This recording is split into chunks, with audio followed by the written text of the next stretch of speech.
Welcome back to Christ College Open Courseware platform. Now we discuss about the application of environmental engineering in a brief. The first one, the application of environmental engineering, that is a contaminated land management and site remediation, risk assessment.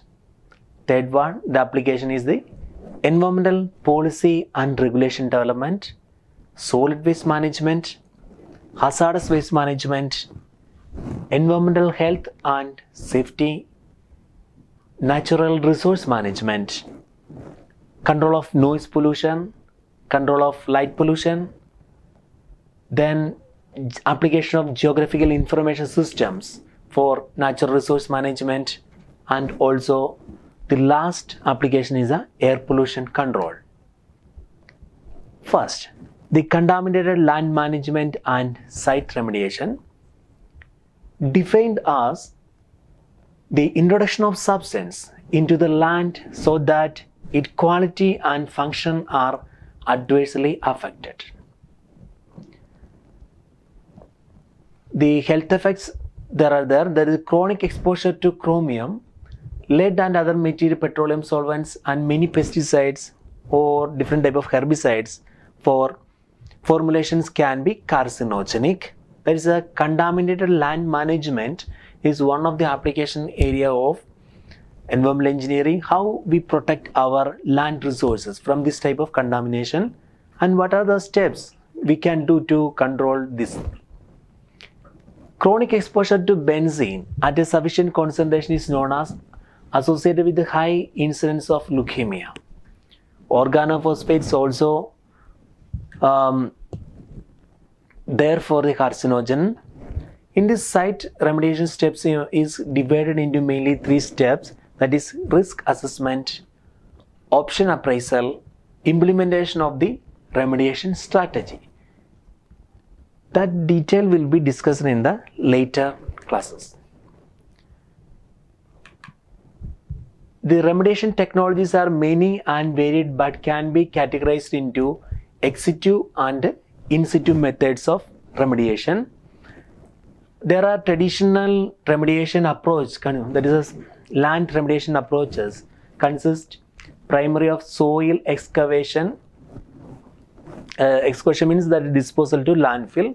Landfill are the area of waste disposal site.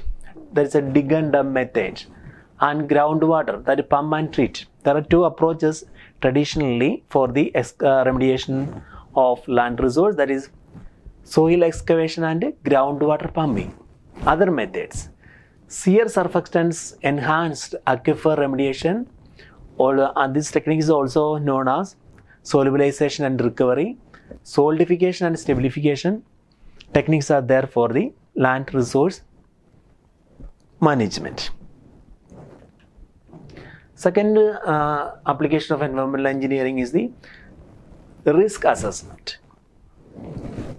Environmental risk is the process for estimating the likelihood or probability of an adverse outcome or event due to pressures or change in environmental condition that resulting from human activities.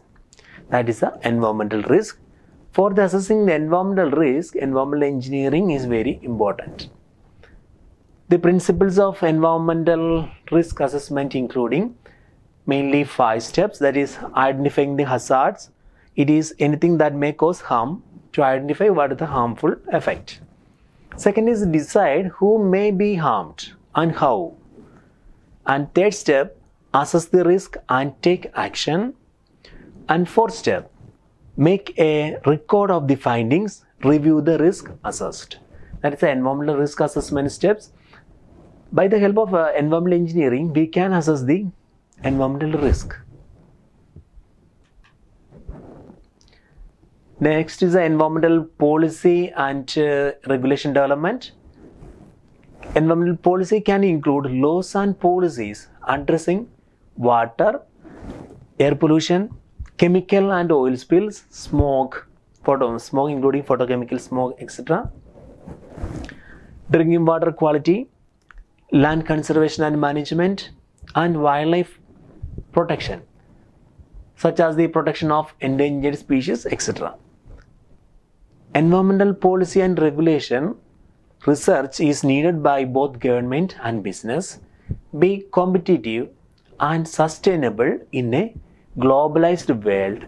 A clear future resilience strategy is needed to prepare for both environmental risk and opportunities.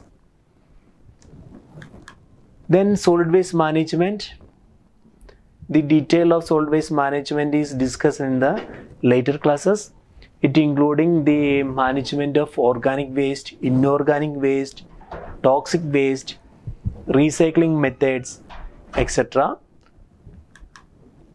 And there are so many different methods are there. That is a method for seed dumping, pyrolysis, incineration, disposal of into polishing into a landfills, etc. etc. There are different methods are there that will be discussed in the later class. Next is hazardous waste management. Hazardous waste involve the reducing the amount of hazardous substance produced, treating hazardous waste to reduce their toxicity, and applying sound engineering controls to reduce or eliminate exposure to this waste. That's one of the another aspects of environmental engineering is to manage hazardous waste. There are different methods for therefore hazardous waste management is there. In detail we discuss in the later classes. This is just an introduction section of what are the different application of environmental engineering in different concerns. We will discuss in detail in next classes also. For the hazardous waste management, that is a deep well or underground injection methods are there, aqueous organic treatments are there, incineration and dump into a landfill is there, etc. There are so many methods for the hazardous waste management. And the next aspect of environmental engineering is the environmental health and safety. Environmental health and safety, its short form is EHS, is a system that includes laws about professional programs and workplace behavior that protect the health and safety of people in the workplace. That deal with, there are environmental health and safety is there. Environment, all know what is environment. Health, maintaining your good health means that you have to practice personal protection from airborne particles. That is a air quality management system is adopted, pathogens, radiations, etc. That is the health. And safety means ensuring that accidents, injuries and incidents do not occur. That will helpful by the environmental engineering. Next application is a natural resource management.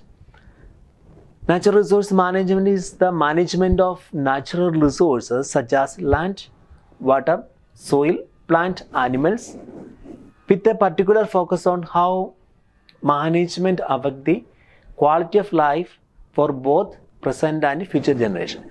The different branches of environmental engineering and application are interrelated and interlinked. The four natural resources are renewable, living, non-renewable and fossil fuels. They are very important to our life and existence.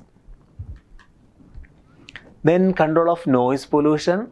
Noise pollution is generally defined as regular exposure to elevated sound levels that may lead to adverse effect in human or other living organism.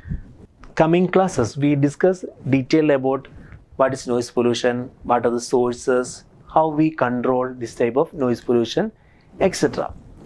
Next, this application of GIS in environmental management, that including advantages of GIS, how GIS means Geographical Information System, It will helpful for manage the particular area, to map the particular area, and the resource utilization of resources properly, etc. Then thank you for watching.